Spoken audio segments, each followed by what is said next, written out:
I think Faisal जिस तरीके से आप इसको प्ले भी कर रहे हो, बिकॉज है तो एक वे से villain, but he is a very humanised villain.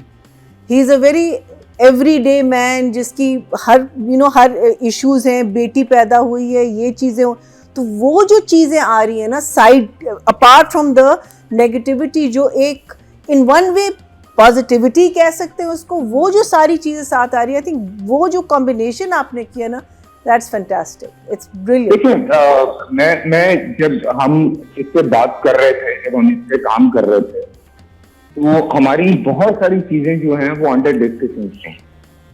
तो मेरी शाहजेब से भी बात हुई. मैंने कहा मतलब ये क्या रीजन है कि इसने ये स्टेप लिया है. कहता असल में जब आप लोग भी ड्रामा देख रहे हैं, आप लोग समझ रहे हैं, उसने कहा कि वॉर के अंदर जब जंगें होती थी तो उसमें लोग खवातीन के साथ ज्यादतियां क्यों करते थे? बहुत ज्यादा.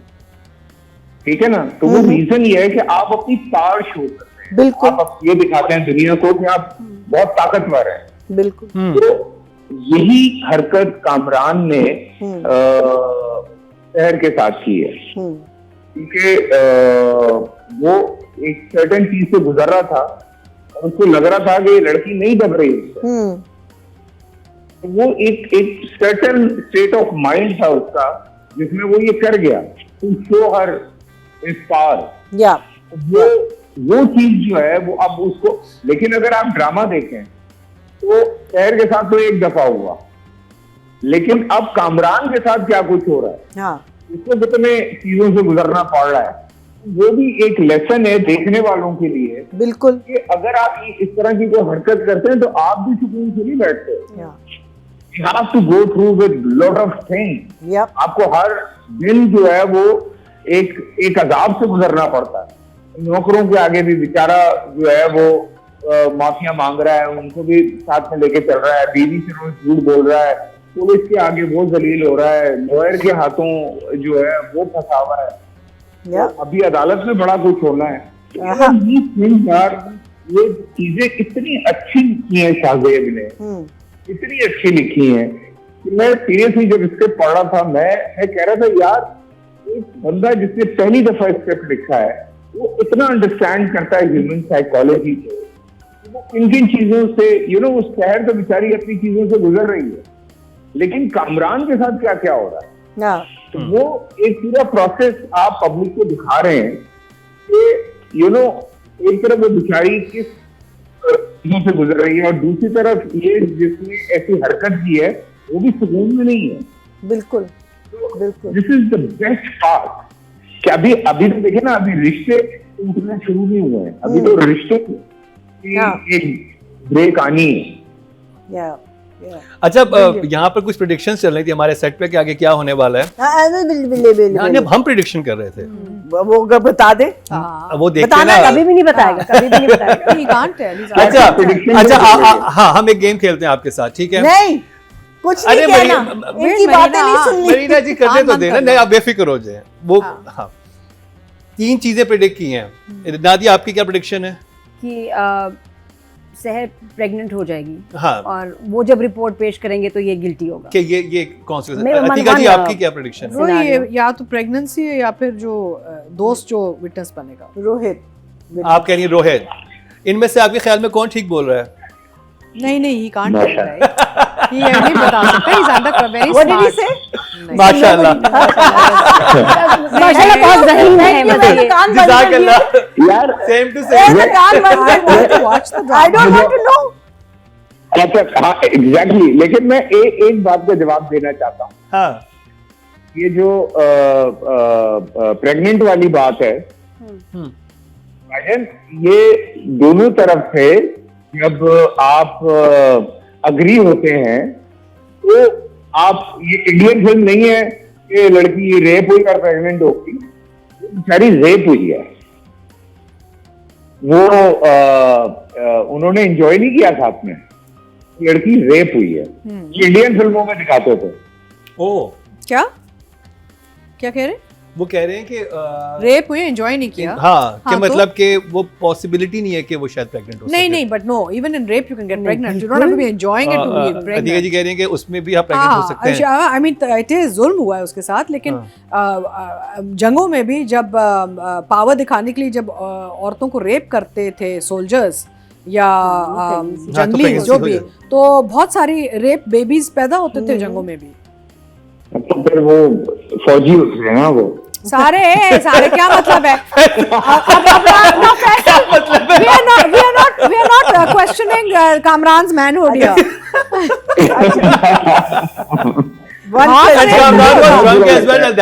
हाफ रेप तो नहीं होता ना। मैं आप लोगों को बताऊं, मुझे कामरान बहुत बुरा लगता है। हाँ, और ठीक। पूरे ड्रामे में मेरी ये जंग अपने आप से चल रही थी। एक ऐसे इंसान को प्ले करना जिससे आप इंतहाई नफरत करते हो, इंतहाई नफरत आप करते हो, और आप वो कैरेक्टर प्ले करते हो, तो आप सोचेंगे कि मेरे लिए कितना पेनफुल रहा हुआ। नहीं, but I it's can fantastic imagine. Character. हाँ बिल्कुल। Can I ask a question? लेकिन Where ऐसे do all बहुत the suits characters come Faisal from? Play करते हैं जिसमें वो हाँ, वो suits का नफरत भी के काबिल होते हैं। चनार वही खई में। हाँ खई में अच्छा ज्यादा नफरत किससे थी? फिर एक चनार और से भी या था ना, इससे? एक और भी ड्रामा था, उसमें भी ऐसा था, तो ये हो जाता है। नहीं, हैवान जो था, मैं तुम्हें बताऊं बहरूपिया में ऐसा नहीं था, वो नेगेटिव था लेकिन ऐसा नहीं था। रुपए तो 11 लेकिन, कैरेक्टर। एक उसका कैरेक्टर था, बड़ा ही ईवल था। हैवान था मेरा, उसमें एक क्लिप था हल्का सा, लेकिन ऐसा हुआ कुछ नहीं था। तो वो पूरा ड्रामा वो गिल्ट ट्रिप पे था। उसमें ही वॉज नॉट पेडोफिलिया, उसको पेडियोफिलिया नहीं था उसको, वो गिल्ट ट्रिप था पूरा। तो वो एक मोमेंट है जिसमें वो होता कुछ नहीं है लेकिन वो बच्ची मर जाती है, तो वो पूरा गिल्ट ट्रिप था। आई थिंक Obviously, वो भी फैसल मेरे लिए बहुत पेनफुल था। यहाँ पे प्रॉब्लम हमें एज एक्टर्स ये नहीं होता कि हम कैसे रिएक्ट करते हैं, कैरेक्टर तो कैरेक्टर ही होता है। आई थिंक प्रॉब्लम ये होता है कि लोग हम रियल लाइफ में कैसे रिएक्ट करेंगे towards us. Just I will give you an example. जब मैंने हमसफर किया था तो मुझे तो यकीन था कि लोग फरीदा की वजह से, जो मेरा कैरेक्टर था हमसफर में, मुझसे ज़िंदगी भर बात नहीं करेंगे। But then I got a very strange response because women of that age group were like, Farida, हमारी जिंदगी में भी यही होता रहा है, you know. It all depends on how the audience reacts in real life with you, ना. मैं तो तीका बहुत ट्रैवल कर रहा हूँ ना आजकल। हाँ, तो पब्लिक क्या कह रही है आपसे? मैं अमेरिका में था और इतने, मतलब मैं आपको सिर्फ पाकिस्तानियों की बात नहीं बता रहा हूँ, इंडियंस आए मुझसे मिलने के लिए और वो यही कह रहे हैं कि हमें कामरान से नफरत है, लेकिन हम क्या करें, हम आपसे बहुत मोहब्बत करते हैं। हाँ, सही है। So people can Which is differentiate. fantastic, isn't it? That's the biggest compliment you can get. अच्छा, मेरा आपसे सवाल है जो कि अभी सबा कमर से भी उस हवाले से एक डिस्कशन तो नहीं हुआ, हमने एक बात की, उन्होंने उस पर पोस्ट लगाई कि हमने कहा कि जब इतना आप इस तरह के कैरेक्टर करते हैं तो आपको ड्रेन कर देता है बीइंग एन आर्टिस्ट, बिकॉज आपने वो उस कैरेक्टर को तारीफ किया हुआ होता है। He said that. बिल्कुल। और अब जैसे अब आपने किया हुआ है, तो इसका आपकी अपनी पर्सनल लाइफ पे या आपकी अपनी जात पे कोई इम्पैक्ट हुआ? He said that. यार ओवरली देखो, हर कैरेक्टर, हर स्क्रिप्ट आपको बहुत कुछ सिखाता है और इस ड्रामे के अंदर इतना कुछ है कि बहुत सारी चीजें थी जो हमें भी नहीं पता थी, और जब वो आ रही थी तो हम भी लर्न कर रहे थे साथ साथ। तो मुझे नहीं पता था कि अगर कोई कंपनी का बॉस है तो वो अपने एम्प्लॉय के साथ अफेयर नहीं चला सकता। मुझे नहीं पता था इस बात का। वो जब सीन मैंने पढ़ा तो मैं I called Wajahat and I asked, यार ये भी होता है? कहता बिल्कुल, ये एक्ट है, ये तो आप कर ही नहीं सकते। मैंने कहा यार ये छोटी छोटी बातें जो हमारे मुल्क में बच्चियों को नहीं पता, वो इसी चीज में ब्लैकमेल होती हैं, तो ये बतानी बहुत जरूरी है चीजें। तो मेरे ख्याल से इस तरह का कैरेक्टर करने के बाद आप कहेंगे कि यार नहीं, बिकॉज आप मैं बताऊं, सबा 2 दफा हॉस्पिटलाइज हुई है यार इस ड्रामे में, 2 दफा हॉस्पिटलाइज हुई है। वो तो अजीब उसकी हालत हो गई थी, इतनी बेचारी कमजोर हो गई ड्रामे के बीच में, जिसकी कोई हद नहीं होती, बिकॉज वो इतना तारी कर लेती है। हम उसको समझा रहे हैं कि भाई खुदा के वास्ते तू जरा कंट्रोल कर यार। वो बकायदा जिस साइज में वो आई थी उसके कपड़े ढीले हो गए थे ड्रामे के एंड तक। तो मुझे बताएं कि कोई जाते जाते हमें बताएं कोई ऐसा कोई वाकया पेश आया हो सेट पे जो आपको अभी तक याद हो, या कोई बहुत इंटेंस सिचुएशन होगी, जैसे आप बता रहे हैं कि सबा अभी हॉस्पिटलाइज हो गई थी, उनके लिए बहुत इंटेंस था, ऐसी कोई चीज़ जो आपके इस वक्त जहन में आए, कोई खास Concerning याद? him. ऑब्वियसली देखो मेरा जो सबसे बड़ा मसला है यार, मैं रात को जल्दी सोता हूँ, सुबह जल्दी उठता हूँ। इस ड्रामे में हमने तकरीबन 15 से 16 दिन है जो हमने लेट नाइट शूट की है। ये जो लास्ट एपिसोड का आपने सीन देखा है मेरा और रुचना का, उसकी शूट हमने शुरू की थी वो रात को 10 बजे और ये सुबह 4 बजे तक जा रहा था और ये दो रातों में हुआ। ठीक है, तो इस ड्रामे में जो आपको इतने इम्पैक्ट नजर आ रहे हैं, हमने जल्दी नहीं की। मेरा और सबा का जो पहला सीक्वेंस है वो तकरीबन 5 रातों का सीक्वेंस है यार। वो ये नहीं है कि आपने एक रात में जो है वो पूरा सीक्वेंस लगा दिया, तो वो 5-6 रातों का सीक्वेंस है। वो हमने बड़ा टाइम लगाया वजाहत में, और वो कहता था कि नहीं फैसल भाई, मैं अपनी पूरी जान मार रहा हूँ और मैं चाहता हूँ कि लोग इसको देखें, और बहुत जान मारी हो रहा है। कितने सीन्स करते थे आप लोग दिन में? बहुत भी हमने तीर मारा होगा ना, बहुत भी। हाँ। तो हम 5 से ऊपर नहीं गए, और 5 वो वाले जो बहुत सीधे सीधे सीन। हाँ। अदरवाइज जो सीक्वेंसेस हैं वो तो एक रात में एक ही सीक्वेंस होता था, या 2 रातों में एक सीक्वेंस होता। वाओ, जैसे मेरा कृष्णा का सीन था वो 2 रातों में हुआ।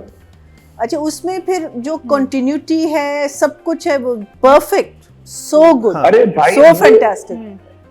उकाब की नजर रखता है जिसका नाम वजाहत हुसैन है। रुमाल जरा सा अंदर होता है वो बाहर कर देता है। वो तो अल्लाह आपको जिंदगी दे, आपको खुशियां दिखाए। चलिए, बट बहुत मेहनत की है फैसल कुरैशी, आप कमाल का काम कर रहे हैं, और हम आपको यहाँ पर भी मिस कर रहे हैं। आप मलेशिया ट्रिप कर रहे हैं, फिर एक दफ़ा हमें भी यहाँ पे ज़रा safe travel first, and secondly फिर आप यहाँ पर आएँ, और कमाल की परफॉर्मेंस है। और एक दफ़ा फिर आपको बहुत बहुत मुबारकबाद देंगे, आप हमारे विनर थे 2024 के, हमारे बेस्ट एक्टर क्रिटिक्स वजाहत के ड्रामे से आप विनर थे, और मुझे लग रहा है कि इस साल भी आप, हाँ, इससे अवार्ड हैं वो इस हफ्ते आपके घर पहुंच जाएंगे। अच्छा, फिर ठीक है। आप आ गए होंगे। मैं स्कूल में ले आऊंगी फैसल, बच्चे लेने जाते हैं ना स्कूल में, सुबह ले आऊंगी स्कूल में। चले बहुत बहुत शुक्रिया Faisal Qureshi, thank you so much for your time.